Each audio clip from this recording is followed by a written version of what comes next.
तो पैंडेमिक और एजुकेशन के ऊपर पैंडेमिक का क्या जो है इफ़ेक्ट रहा है, ये बहुत डिबेटेबल रहा है हमारे देश में कि पैंडेमिक की वजह से आपको जैसे पता है कि स्कूल सारे बंद थे, ऑनलाइन एजुकेशन का पूरा सिस्टम चल रहा था। काफ़ी ऐसे स्टूडेंट्स थे जिनके पास मोबाइल फ़ोन्स नहीं थे और काफ़ी स्टूडेंट्स ने स्कूल में एनरोल नहीं किया। तो ऐसी काफ़ी न्यूज़ रिपोर्ट्स आ रही थी, ऐसी काफ़ी ज़्यादा डिस्कशंस चल रही थी।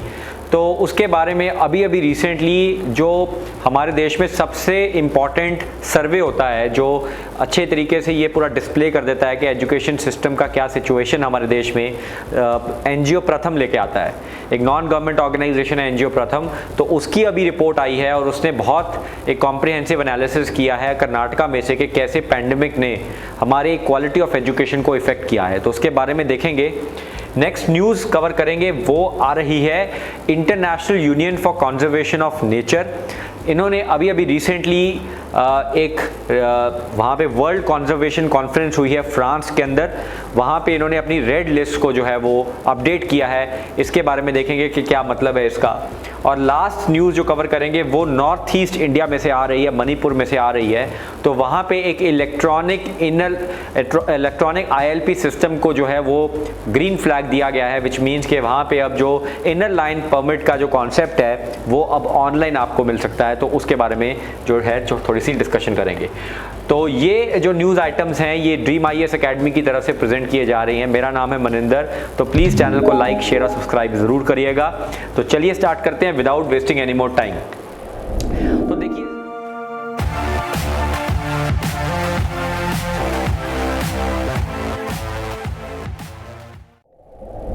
तो देखिए दोस्तों, आप सबको पता है कि पैंडेमिक ने हमारे देश में काफ़ी सेक्टर्स को इफ़ेक्ट किया है, जिसके अंदर हेल्थ सेक्टर तो सबसे इम्पॉर्टेंट था ही। इसके अलावा इकोनॉमी को भी काफ़ी इफ़ेक्ट किया, लेकिन एक एजुकेशन एक ऐसा सेक्टर है जिसको भी काफ़ी इफ़ेक्ट किया है, क्योंकि पूरा सिस्टम ऑनलाइन एजुकेशन का हो गया और डिजिटल डिवाइड की वजह से और अच्छा एक पीयर टू पीयर रिव्यू ना हो और डेफिशिएंसीज ऑनलाइन एजुकेशन के अकॉर्डिंगली ये देखने को एज्यूम किया जा रहा था कि शायद क्वालिटी ऑफ एजुकेशन के ऊपर भी इफ़ेक्ट हो सकता है। तो अभी आसर की रिपोर्ट, एक annual survey of education report है जो एनजीओ प्रथम लेके आता है। तो वो पूरे इंडिया में पैन सर्वे करवाता है, बट इस साल उन्होंने ये जो सर्वे ये कर्नाटका में ही किया है। तो उनकी रिपोर्ट में ये प्रॉपर हाईलाइट हो चुका है कि हमारी क्वालिटी ऑफ एजुकेशन काफ़ी इफ़ेक्ट जो है वो हो रही है बिकॉज ऑफ द पैंडेमिक। तो जैसे आपको पता है कि टीचर्स सारे जो हैं वो ऑनलाइन पढ़ा रहे हैं और बच्चे ऑनलाइन एजुकेशन, एक ही फ़ोन के ऊपर काफ़ी जो स्टूडेंट्स हैं वो जो लगे हुए हैं, ये काफ़ी ही इतना अच्छा सिनारियो नहीं था हमारे स्टूडेंट्स के लिए। तो पहले हम डिस्कस करते हैं कि ये online survey of education report, जैसे मैंने आपको बताया कि ये एनजीओ प्रथम लेके आता है, तो इसके अंदर जो ministry of human resource and development है वो भी काफ़ी पार्टिसिपेट करती है इस पर्टिकुलर उसके अंदर। तो annual survey of education report का जो की थीम था 2021 में, मैंने आपको जैसे बताया कि ये सिर्फ कर्नाटका में ही इस बारी हुआ है, बाकी देश में नहीं हुआ। तो इनका जो मेन थीम था, उन्होंने यही जो है फाउंड किया है कि ह्यूज ड्रॉप हुआ है लर्निंग लेवल्स में in both reading and numeracy, specially for the primary education. तो काफ़ी ज़्यादा लर्निंग ड्रॉप इस बारी जो है वो देखने को मिल रहा है। तो इसके अंदर हम देखते हैं कि जैसे major findings of the report में क्या क्या इस बार पब्लिक किया गया है। देखिए, सबसे पहला इन्होंने बोला है कि एनरोलमेंट जो है वो शिफ्ट हो गई है from private schools to government schools. ये चीज़ें तो काफ़ी जगह पे पता चल रही थी, बिकॉज प्राइवेट स्कूल्स काफ़ी चार्ज कर रहे थे स्कूल फीस और ये सब, और because of the economic crisis काफ़ी पेरेंट्स जो है वो स्कूल फीस नहीं दे पा रहे थे, तो उन्होंने अपने बच्चों को प्राइवेट स्कूल से निकाल के गवर्नमेंट स्कूल में जो है वो एडमिशन जो है वो दे दी है।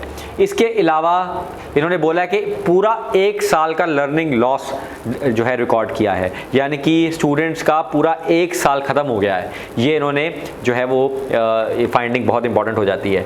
इसके अलावा फाउंडेशनल स्किल्स, यानी कि जो बेसिक स्किल्स हैं जो हर स्टूडेंट के पास होने चाहिए, the skills of reading a thing, the skill of solving a particular mathematical question, वो स्किल्स के अंदर काफ़ी डिक्लाइन हुआ है और ये विजिबल है। जैसे कि इन्होंने बताया कि 56.8% ऑफ द क्लास 1 स्टूडेंट्स, यानी कि जो फर्स्ट क्लास में स्टूडेंट्स के 56.8% जो बच्चे हैं वो लेटर्स नहीं रीड कर पा रहे। और ये जो डेटा अगर 2018 का जो डेटा है अगर उसको कंपेयर किया जाए तो तब ये सिर्फ 40% था, यानी कि ऑलमोस्ट 16% का ये इंक्रीज देखने को मिल रहा है इस बारी। इसके बाद अगर देखें तो 9.8% of the class third students, यानी कि तीसरी क्लास के बच्चे, उस 10% ऑफ द टोटल स्टूडेंट्स जो हैं वो ही हैं जो सिर्फ क्लास 2 का मतलब टेक्स्ट पढ़ पा रहे हैं, मतलब अपने से ऊपर वाली क्लास का टेक्स्ट पढ़ने वाले सिर्फ 10% लोग ही बच गए हैं।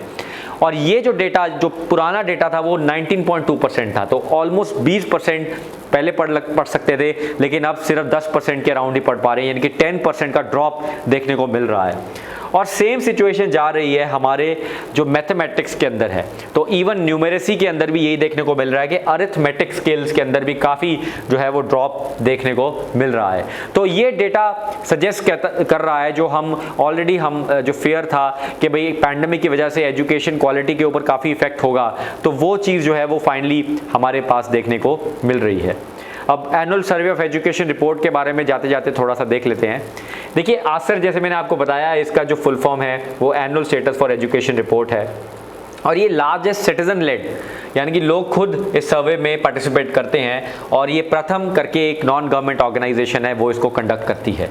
ये एनुअल सर्वे होता है और 2005 में इसका जो है वो स्टार्ट हुआ था, और ये बच्चों की एनरोलमेंट के बारे में और जो बच्चों का लर्निंग लेवल्स हैं डिस्ट्रिक्ट लेवल के ऊपर या फिर स्टेट लेवल के ऊपर उसको डिस्कवर करते हैं।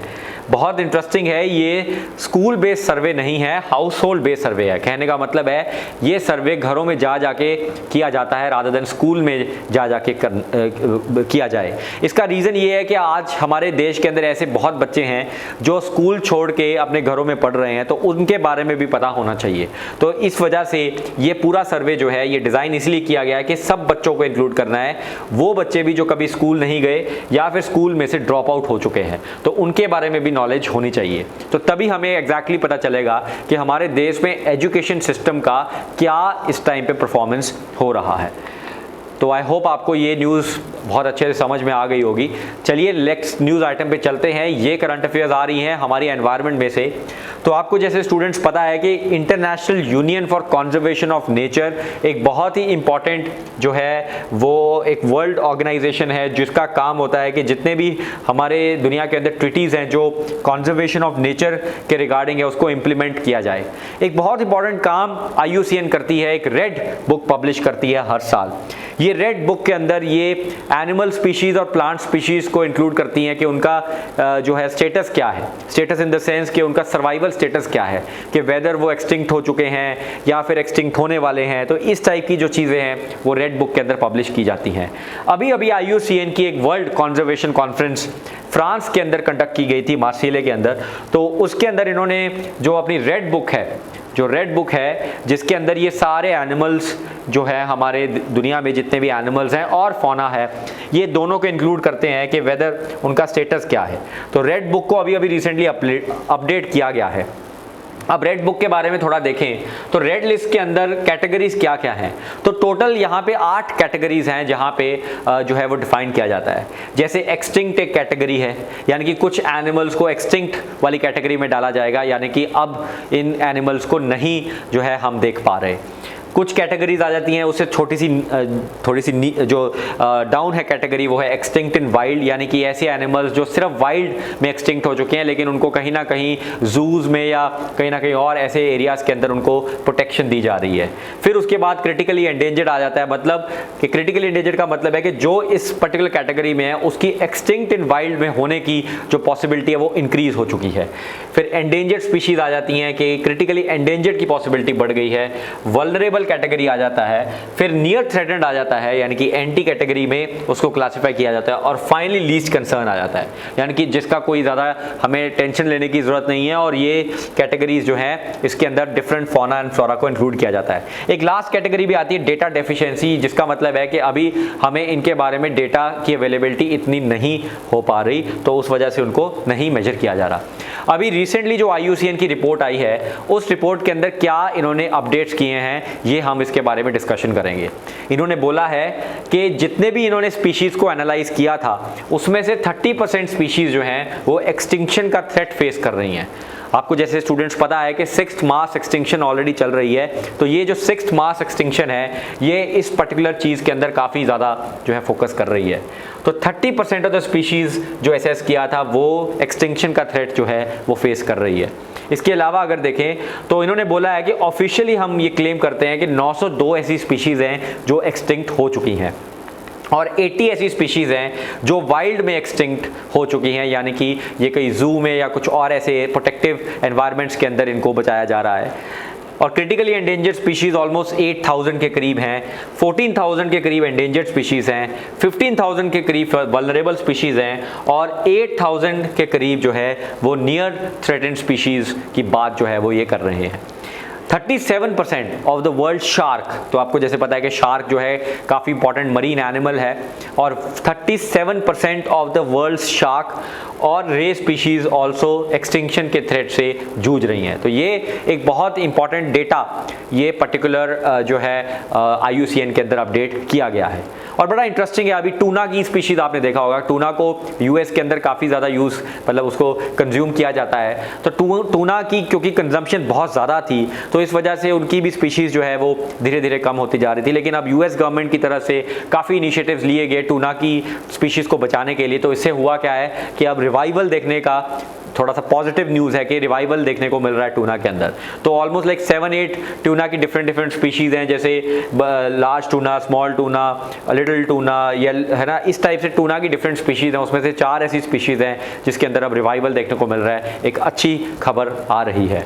इसके अलावा बहुत इंटरेस्टिंग है, अगर आप इस इमेज पे देखें, ये जो है वर्ल्ड का लार्जेस्ट लिविंग लिजर्ड है, अभी तक का ये सबसे बड़ा लिजर्ड है, द कोमोडो ड्रैगन इसका नाम है। द कोमोडो ड्रैगन देखने में भी ड्रैगन जैसा ही दिख रहा है, लेकिन अनफॉर्चुनेट है कि ये पहले नियर थ्रेटेंड या वल्नरेबल में कैटेगराइज किया जाता था, लेकिन अब अपडेट किया गया है कि इसको एंडेंजर्ड स्पीशीज़ के अंदर अपडेट कर दिया गया है। तो I am endangered, please save me now. So this is something which is very bad news. अगर हम देखें कि कोमोडो जो आइलैंड है ये कहाँ पे लोकेटेड है, ये इंडोनेशिया में हमारा लोकेटेड है। तो जैसे आपको दिख रहा है ये मलेशिया है, ये इंडोनेशियन आइलैंड आर्किपेलागो है, और इसके अंदर यहाँ पे ये कोमोडो नेशनल पार्क है जो जहाँ पे ये पर्टिकुलर स्पीशीज़ हमें देखने को मिलती है। तो कोमोडो जो हमारा लिजर्ड है, this is world's largest lizard, लेकिन अब अनफॉर्चुनेटली ये एंडेंजर्ड स्पीशीज की कैटेगरी में आ चुका है। थर्ड न्यूज़ पे चलते हैं, ये लास्ट न्यूज़ कवर करेंगे आज की। ये आ रही है नॉर्थ ईस्ट में। तो जैसे स्टूडेंट्स आपको पता है कि नॉर्थ ईस्ट के अंदर एक सबसे बड़ा मेजर प्रॉब्लम ये है कि आउटसाइडर्स जब इनके एरियाज़ में जाते हैं तो जो नॉर्थ ईस्टर्न जो ट्राइबल पॉपुलेशन है या वहाँ के रहने वाले जो इन्हेबिटेंट्स हैं वो इस चीज़ को ज़्यादा पसंद नहीं करते। तो उसका इफेक्ट ये देखने को मिलता है कि over a period of time violence और वो सारी एंटी माइग्रेशन, जीनोफोबिक अटैक्स, वो सारी चीज़ें देखने को मिलती हैं। इस वजह से गवर्नमेंट्स ने, जो ये स्टेट की गवर्नमेंट्स हैं, इन्होंने इस चीज़ को प्रिवेंट करने के लिए कि आउटसाइड माइग्रेशन ना ज़्यादा हों, जीनोफोबिक अटैक्स अदरवाइज बढ़ेंगे, नॉर्थ ईस्ट में लॉ एंड ऑर्डर की सिचुएशन और कॉम्प्लिकेट होगी। तो एक कॉन्सेप्ट स्टार्ट किया था back in the day, inner line permit का। अब इनर लाइन परमिट बेसिकली क्या है, एक वीज़ा है, एक इंटरनल वीज़ा है। अगर ये स्टेट्स में आपको विजिट करना है तो पहले आपको इन स्टेट गवर्नमेंट्स की तरफ से इनर लाइन परमिट आपको जो है वो प्रोवाइड किया जाएगा, उसके बाद आप इन स्टेट्स में विजिट कर सकते हैं। जैसे कि अगर हम देखें अरुणाचल प्रदेश पूरा आपको विजिट करना है तो आपको इनर लाइन परमिट लेना पड़ेगा। नागालैंड पूरा विजिट करना है, मणिपुर पूरा विजिट करना है, मिजोरम पूरा विजिट करना है तो आपको ILP लेना पड़ेगा, इनर लाइन परमिट की परमिशन लेनी पड़ेगी। अगर आपको त्रिपुरा विजिट करना है तो त्रिपुरा पूरा विजिट करने पे आपको ILP की जरूरत नहीं है, लेकिन त्रिपुरा के कुछ एरियाज जहाँ पे ट्राइबल पॉपुलेशन काफ़ी ज़्यादा है, डेंसिटी ज़्यादा है, तो वहाँ पे इनर लाइन परमिट आपको लेना पड़ेगा। इसके अलावा असम पूरा आपको विजिट कर नहीं सकते। असम के अंदर भी कुछ ऐसे एरियाज हैं जहाँ पे ट्राइबल पॉपुलेशन काफ़ी ज़्यादा है, तो वहाँ पे भी आपको इनर लाइन परमिट की परमिशन लेनी पड़ेगी। और इनफैक्ट मिजोरम में तो पूरा ही इनर लाइन परमिट लेना पड़ेगा। तो कैसा दिखता है इनर लाइन परमिट, इस टाइप से कुछ फिजिकल जो है वो दिखता है कि ऐसे करके आपका एक जैसे पासपोर्ट होता है या वीज़ा होता है, उस टाइप की एक चीज़, एक डॉक्यूमेंट होता है जो आपको फिल करना पड़ेगा। तो रिस्पेक्टिव स्टेट गवर्नमेंट्स जो होंगे वो अपने इनर लाइन परमिट आपको इशू करेंगे, उसमें सब लिखा होगा कि क्या पर्पज़ है विजिट क्या, और आप कितनी वैलिडिटी ऑफ द पास कितने महीने हैं। तो inner line permit almost 6 months के लिए आपको मिलता है और उसके बाद आपको उसको रिन्यू आप करवा सकते हो। इसमें काफ़ी चीज़ें लिखी होती है कि ये कौन से एरिया को आपने विजिट करना है और कितने टाइम वहाँ पे आप रहोगे, वो सारी चीज़ें भी इसके अंदर मेंशन की जाती हैं। इसका बेसिक ऑब्जेक्टिव यही है कि नॉर्थ ईस्ट के अंदर माइग्रेशन को कंट्रोल करने के लिए ये पूरा प्रोसेस किया जाता है। अब ये न्यूज़ में क्यों था? इसलिए था क्योंकि मणिपुर के चीफ मिनिस्टर जो हैं उन्होंने अभी रिसेंटली, जो बीरेन सिंह रिसेंटली उन्होंने लॉन्च किया है इलेक्ट्रॉनिक इनर लाइन परमिट जो काउंटर्स लॉन्च किया, यानी कि अब ये पहले जो पूरा फिजिकल फॉर्मेट में पब्लिश किया जा रहा था, अब इसको ऑनलाइन फॉर्मेट में भी पब्लिश किया जा रहा है। इसके अंदर इन्होंने कुछ सेंटर्स बनाए हैं, जैसे मणिपुर में इम्फाल जो कैपिटल है मणिपुर की, जिरीबम और माओ सेंटर्स वहाँ पे क्रिएट किए हैं। तो होगा क्या, एक पोर्टल बना दिया गया है जहाँ पे जो भी इंसान बाहर का स्टेट में जाके विजिट करना चाहता है तो he can online he can apply for the ILP, और उसके बाद he will get the permit from the issuing centres after on site verification. यानी कि पहले आप ILP पोर्टल के ऊपर अपना अप्लाई करोगे, फिर आपको परमिट तब मिलेगा जब आपको इन साइट्स के ऊपर जाके अपनी वेरिफिकेशन करनी पड़ेगी। इससे बेनिफिट क्या होगा कि ट्रैकिंग सिस्टम जो आज काफ़ी उसमें लूप होल्स थे, तो वो सारे ट्रैकिंग सिस्टम्स जो हैं वो काफ़ी ज़्यादा उसको ईजी प्रोसेस कर दिया गया है। एक कॉम्प्रिहेंसिव डैशबोर्ड सिस्टम बन जाएगा जो एक्टिवली इंफॉर्मेशन शो करेगा कि कब वो इंसान कितने बजे ये एंटर किया था, कितने लोग एंटर कर रहे थे और कितने टाइम और कौन से डेट को उन्होंने एंटर किया। इसके अलावा ये भी देखेंगे कौन कौन से गेट में से ये एंटर हुए थे। और एक ऑटोमेटिक सिस्टम होगा कि जो भी बंदा अपना टाइम डिले मतलब कर चुका है, मतलब ओवर स्टे कर चुका है, तो उस ओवर स्टेड पर्सन के बारे में भी, डिफ़ॉल्ट पर्सन के बारे में भी इसी ही सिस्टम के अंदर ये पूरा का पूरा हाईलाइट कर दिया जाएगा। तो इसका बहुत बेनिफिट होगा कि जो आज इसकी पूरी वायलेशन कर रहे हैं लोग, वो जल्दी पकड़े जाएंगे और जो भी सिचुएशन वहाँ पे लॉ एंड ऑर्डर डेवलप होती है वो काफ़ी हद तक मैनेज की जाएगी। तो चलिए स्टूडेंट्स, आज यही हमारे पास 3 इंपॉर्टेंट न्यूज़ थी जो हमने कवर की। ये डिफरेंट सोर्सेस हमने ये पूरी की पूरी न्यूज़ कवर की। Thank you and take care, happy studying.